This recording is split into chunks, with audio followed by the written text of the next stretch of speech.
आज तुम्ही मुंबई पोलीस आयुक्त देवेंद्र भारती यांना एक पत्र लिहिलं आहे आणि गांभीर्यानं त्यांचं लक्ष वेधलेलं आहे.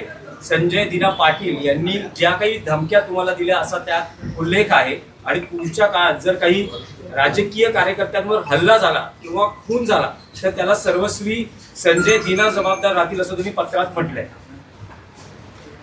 तुम्ही जे म्हणतात की मी म्हणतोय म्हणजे मुलाखतींचा तुम्ही संदर्भ दिलेला आहे. हा, तुमच्या चॅनलवर दिलेल्या मुलाखतीमध्ये हे महाशय असं म्हणतायत की माझ्याकडे बॉम्ब आहे. काय बरोबर. माझ्याकडे बॉम्ब आहेत आणि माझ्याकडे कोणी आंदोलन करायला आलं तर मी बॉम्ब टाकीन. पाकिस्तानवर बॉम्ब टाकताना भारत 100 वेळा विचार करतो. मग मोदी पाकिस्तानवर बॉम्ब टाकताना भारत 100 वेळा विचार करतो आणि हे म्हणतात मी कार्यकर्त्यांवर म्हणजे माझ्या विरुद्ध आंदोलन करणाऱ्या कार्यकर्त्यांवर बॉम्ब टाक. हे असं म्हणतात की जर आंदोलन कोणी केलं याने गद्दारी केली आहे सगळ्यात. आता लोकशाहीमध्ये आंदोलन करण्याचा अधिकार प्रत्येक नागरिकाला आहे. तुम्ही बेईमानी केली आहे, तुम्ही मशाल चिन्हावर निवडून आलात आणि तुम्ही दुसऱ्या गटारामध्ये उडी मारली. ते म्हणतात की आंदोलन केलं तर मी तुम्हाला स्मशानात पाठवेन म्हणजे ठार करेन. आणि माझ्या नादाला लागू नका. मी याआधी 5 लोक ठार केले. आता हे 5 लोक ठार केले असतील तर ते कोणत्या प्रकरणात त्यांनी ठार केले आहेत, कधी ठार केले, ते कोण होते, त्यांच्या बॉड्या मिळाल्यात का नाही, रिकवर झाल्यात का नाही त्यावेळेला, हे असं म्हणतायत.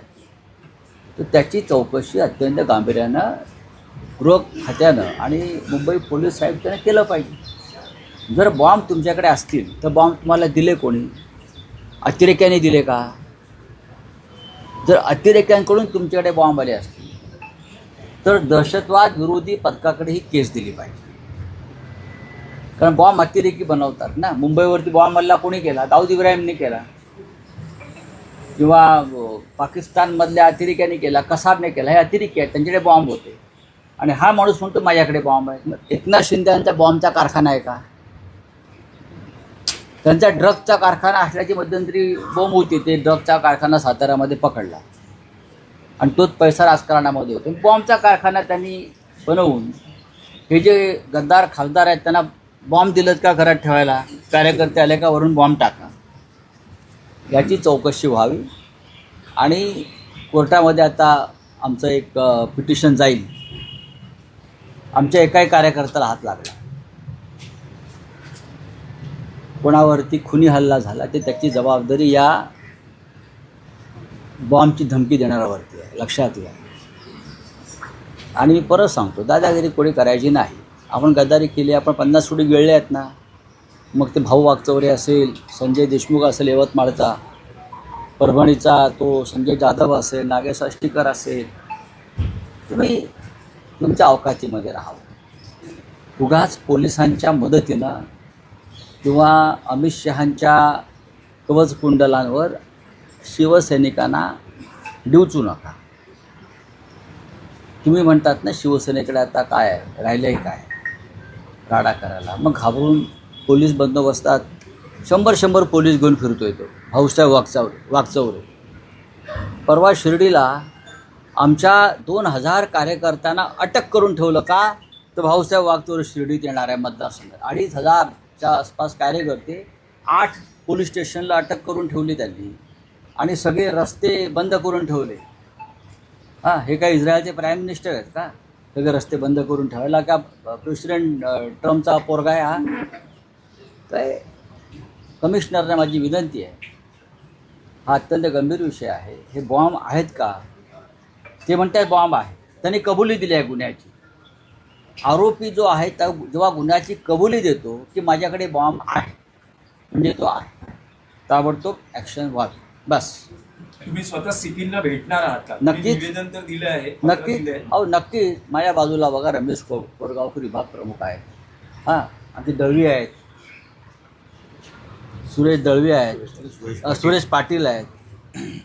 आमच्या महिला आघाडीच्या सगळ्या पदाधिकारी आहे, शिवसैनिक हे कशा करता आले आहेत? येऊ द्या अंगावर सांगायला. टाका बॉम्ब टाका म्हणजे बॉम्ब आहे कळेल. आता आम्ही तो बॉम्बचा कारखाना शोधू हळूहळू. तो बॉम्बचं कोठार कुठे आहे ते शोधू, पण खरे बॉम्ब इथे आहे हे लक्षात घ्या. चला.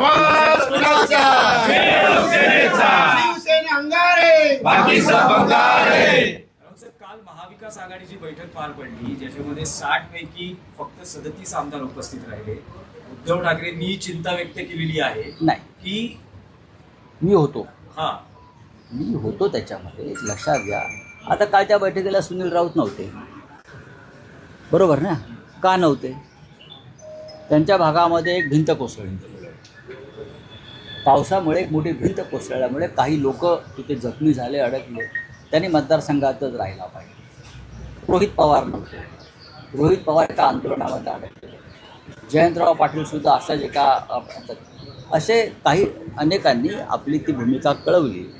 पण बहुसंख्य आमदार तिथे उपस्थित होते, विधान परिषदेचे होते, विधानसभेचे होते, आणि महाविकास आघाडीचे सर्व नेते उपस्थित होते. पण रावसाहेब, त्यांनी महाविकास आघाडीतल्या 3 पक्षांबद्दल म्हटलेलं आहे की आपण खरंच एकत्र आहोत का, असं त्यांचं कोणी विधान म्हणाले?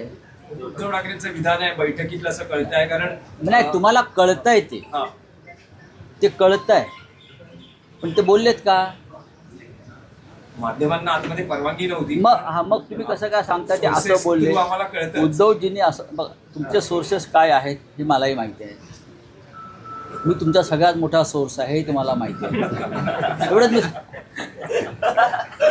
पण तसं नाही बोलले आहेत. उद्धवजींनी असं सांगितलं की आपण जे 3 महाविकास आघाडीचे प्रमुख घटक आहोत त्यांनी सातत्यानं भेटत राहिलं पाहिजे, बोलत राहिलं पाहिजे, संघर्षाची तयारी ठेवली पाहिजे. हर्षवर्धन पाटलांनी एक महत्त्वाचा मुद्दा मांडला, तो म्हणजे राम मंदिराच्या भ्रष्टाचार. राम मंदिर, अयोध्येतल्या राम मंदिरावरती ह्या लोकांनी मतं मागितली, हे लोक निवडून आले, आणि तेच मंदिर भारतीय जनता पक्षाचे लोक लुटतायत. दानपेट्या पळवल्या जात आहेत, देणग्यांचा अपहार होतो आहे राम मंदिरात, अयोध्येत. ह्याच्यावरती आपल्याला लोकांमध्ये जाऊन जागरूकता आणली पाहिजे. अशा प्रकारच्या विषयांवर चर्चा झाली, बाकी काय. आणि विधिमंडळामध्ये एकोपा दिसायला पाहिजे तिन्ही पक्षाचा. आपण सरकार पक्षाच्या इशाऱ्यावर काम करणं थांबवलं पाहिजे विधिमंडळात, आणि आपण विरोधी पक्षामध्ये आहोत त्याचं भान ठेवून आपण सगळ्यांनी काम केलं पाहिजे. ही या तिन्ही प्रमुख पक्षाच्या नेत्यांची एक भूमिका तिथे राहिली. हा हिंदी में क्या है? आणखी एक विषय विधानसभा अध्यक्षांचा दिलगिरी व्यक्त केली. नहीं, commissioner of police Mumbai mister Devendra Bharti ji को मैंने एक लेटर लिखा है. यहाँ के जो MP है मुंबई के, जो गद्दार हो गए हैं, वो कहते कि मेरे पास बम है और अगर मेरे खिलाफ कोई आंदोलन करेगा तो मैं उनके ऊपर बम डाल दूँगा. ये बहुत गंभीर बात है. इस देश की हमारी फौज भी पाकिस्तान में अगर बम डालना है तो मोदी जी को पूछते हैं पहले, बम डालना है नहीं डालना. मोदी जी ट्रम्प को पूछते हैं क्या करना है, डालना है नहीं डालना है. और ये तो सीधा बोलता है कि हम बम डालेंगे, हम तुमको मार देंगे, आपकी हत्या करेंगे, हमारे पास इतने हथियार है, मैंने इतने लोगों को पहले मारा है, तो उनकी जांच होनी चाहिए. अगर आपके पास बम है तो बम आए कहाँ से? क्या एकनाथ शिंदे जो है उसने बम की फैक्ट्री बनाई है? और सब जो गद्दार है इनके खिलाफ जनता में एक रोष है, उनको सबको अपने सिक्योरिटी के लिए बम दिए हैं, हैंड ग्रेनेड दिए हैं क्या? तो ये सबकी इंक्वायरी होनी चाहिए. अब मैंने लेटर लिखा है, मैं कोर्ट में जाऊंगा. सब हमारे शिवसैनिक अब आए हैं, बम डालो ना, हम डरते हैं क्या? चलो.